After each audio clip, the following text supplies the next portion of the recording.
It is officially one of the most chaotic and controversial moments in modern professional basketball, and the fallout is absolutely nuclear.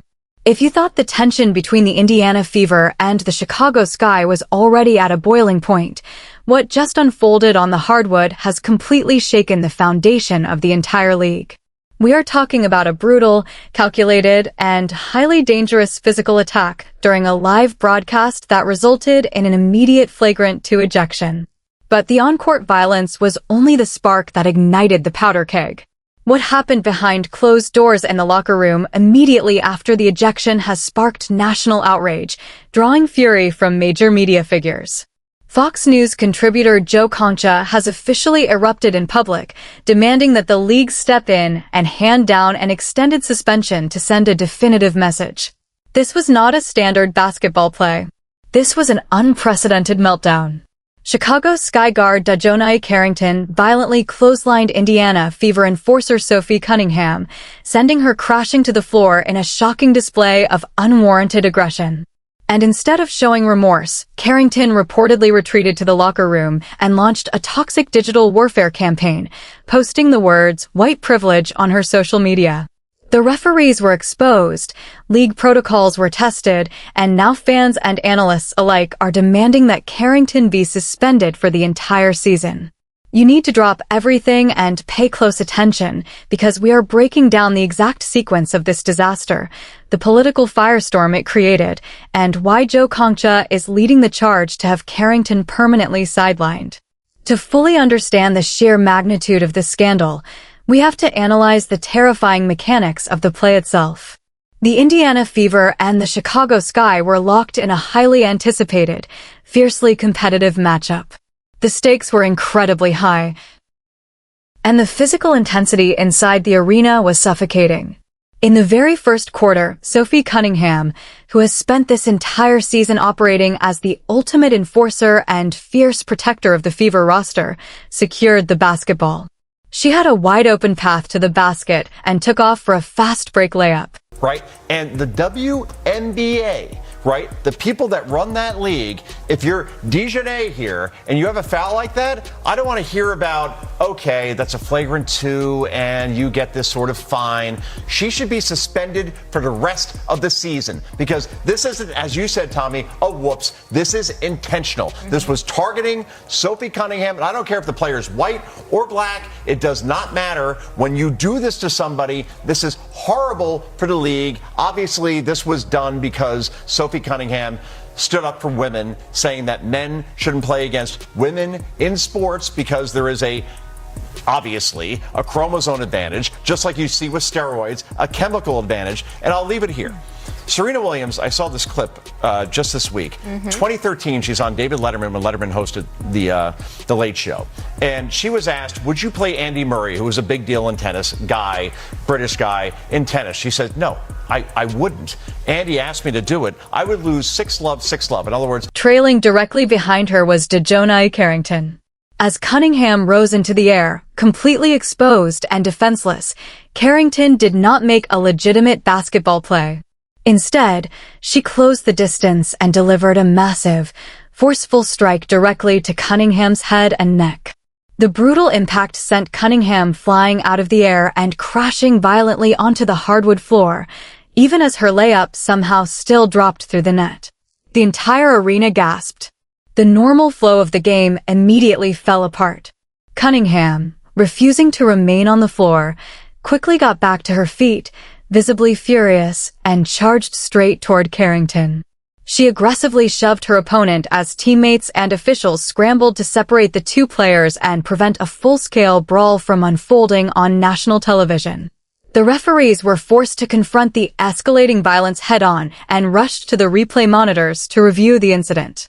The video review appeared to leave little room for debate. The officiating crew determined that there was a clear wind-up, significant impact, and reckless follow-through on the foul. They immediately upgraded the call to a flagrant 2, resulting in Carrington's ejection from the game. If you thought the ejection brought the crisis to an end, you would be completely wrong. The real controversy was only beginning. Moving from the physical hardwood to the heated world of social media, Carrington, just minutes after being escorted from the court by security, appeared to escalate the situation even further. She took out her phone in the locker room and turned the incident into a broader cultural controversy. Carrington posted the explosive words, "white privilege," seemingly attempting to shift the narrative away from her dangerous and unsportsmanlike conduct. Oh, white privilege, white privilege, white privilege. But DJ, if I'm not mistaken, it was you that whacked Sophie Cunningham on the head. You whacked the white girl on the head, and you got a consequence for it, right? You got punished for it. And then you broke league policy because you took to the internet and posted white privilege. And then you don't even know. The rules itself says, according to the 2026 WNBA official rulebook, an ejected player or coach must immediately retreat to the team's dressing room, locker room, or leave the building entirely. However, because league policy prohibits players from using personal electronic devices or posting online until all post-game media obligations are fulfilled, they cannot use their phones while waiting in the locker room. And DJ Carrington, you used your phone while you was in the locker room posting white privilege. You used your phone while you was posting the next scheduled date where you play the Indiana Fever on August 23rd. And DJ, till this second, at the very time, it's 2:50 p.m. in New York right now. And up to this second, at the time of this recording, you have still yet to be punished yet, DJ. You have still yet to be punished. So DJ, please enlighten me. Where is the white privilege? Because if I'm not mistaken, it was so... This forced a deeply personal and racial narrative into the public spotlight, creating an immediate demand for a response.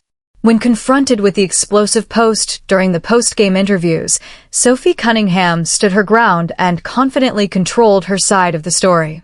She displayed composure while directly challenging Carrington's attempt to shift attention away from the incident. Cunningham stated clearly that she believed the foul was absolutely intentional. She explained that the hit was completely unnecessary, adding that she had barely ever spoken with Carrington and had no personal conflict with her, but suspected the Chicago guard was simply looking for attention. When specifically asked about the controversial social media post, Cunningham dismissed it, saying there was absolutely no reason to play that card. She also pointed to her own history for context, explaining that she had been ejected for a similar foul the previous year and deserved the punishment, demonstrating that accountability should have nothing to do with race. Carrington's attempt to use social media to shift the narrative and portray herself as the victim appeared to backfire, fueling criticism that she was refusing to take responsibility for a dangerous on-court action. The severity of the hit, combined with the controversial locker room post, did not just upset basketball fans. It also triggered a major reaction from national media personalities who were increasingly frustrated by what they viewed as unchecked behavior. Media analyst Joe Concha publicly erupted over the incident, stepping into the controversy and demanding accountability. Concha expressed outrage over what he described as the intentional nature of the hit and the attempt to frame the situation around a white privilege accusation. He called for a serious punishment against Dejounte Carrington, making it clear that a simple ejection was nowhere near enough in his view to address the situation. Concha argued that an extended suspension was necessary to send a strong and unmistakable message to the rest of the league. His argument was straightforward. Players cannot commit dangerous acts on the court and then attempt to redirect the narrative through inflammatory racial rhetoric. When a national analyst like Joe Concha is publicly calling for severe punishment, it signals just how significant the controversy has become and why the league is facing mounting pressure to respond. Out it. So immediately during the game, right? During the game, DJ Carrington went to the locker room and tweeted, "Maybe upgraded, I think, to a flagrant.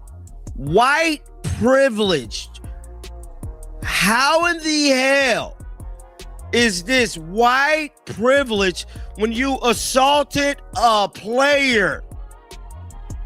Sophie didn't touch you. How is this a race issue? Make it make sense. Because I am definitely confused here, guys. I mean, I am hella confused. How is this a race issue, bro? And then not only that, Sophie Cunningham speaks on the matter. So immediately after the game, y'all know the reporters wasted no time catching up with the Sophster. And a lot of stuff did happen, and I did forget about the Caitlin Clark getting a technical.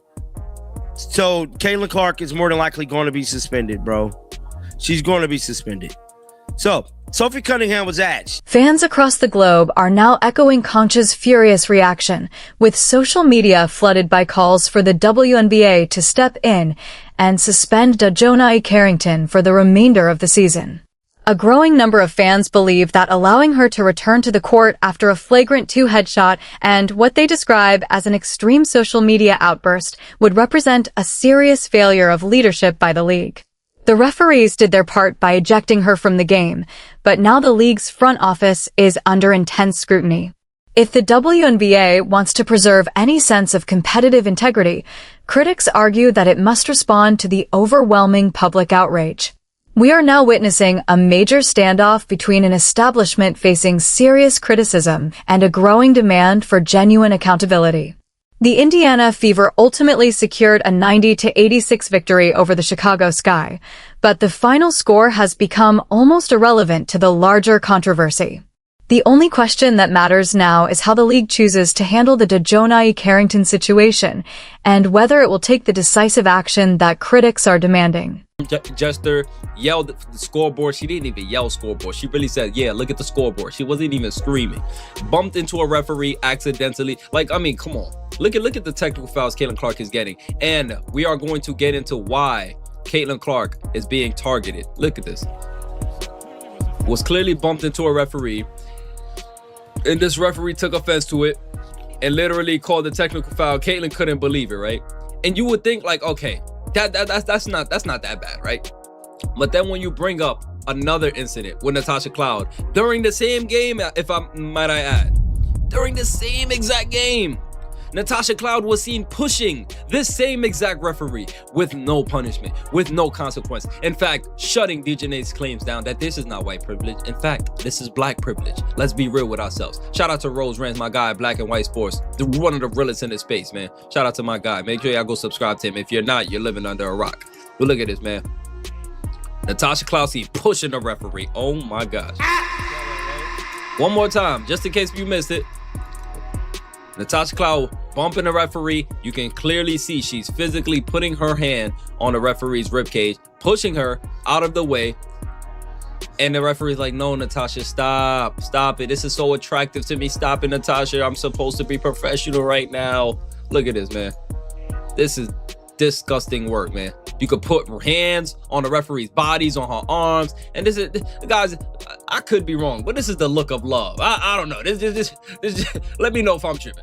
This is the look of love. Play Sade, kiss of love. This is the kiss of love, man. But when Caitlin Clark gets bumped by this same exact person, Natasha Cloud, so clearly was a foul, was not called. Insane, man. Insane. And now that I'm looking at it, Natasha Cloud gave her a look. Like, you gonna let her do that to you, baby? Natasha gave her a look.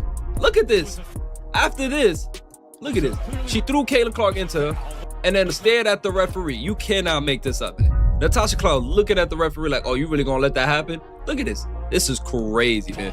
And then turns her head the other way. And the referee like, nah, I'm calling it. It was too much pressure on the referee. She didn't know what to do. So instead of not calling the foul, the referee said, oh, I'm going to call a technical foul on Caitlin. I got to do something. I missed the first foul. I have to do something. The referee must have just panicked because it's like, I can't help Caitlin. I refuse to. You know, it's not even helping her. It's just doing your damn job anyways. And then you want to see more black privilege, right? Because Paige Beckers, her skin color might be white, but she's treated like a sister. If I'm not mistaken, one of her parents might be black or something like that too, right? But neither here nor there. Let's look at Paige Beckers literally bumping a referee. Look at this. The music. I mean, look at this, man. Paige Beckers literally bumping into a referee. I don't know if this is a love bump. I don't know what it is, but it didn't get a technical foul, right? So once again, privilege in this league. You know what I'm saying? But man, listen, like, if this is white privilege, I don't know what it is, man. Listen, Caitlin Clark has Will the league listen to Joe Concha and the furious public by handing down an extended suspension that could permanently alter the landscape of the season? Or will officials fold under the pressure and allow this controversial behavior to continue without serious consequences? Sophie Cunningham proved that she is a fighter who refuses to be intimidated or dragged into a baseless social media battle.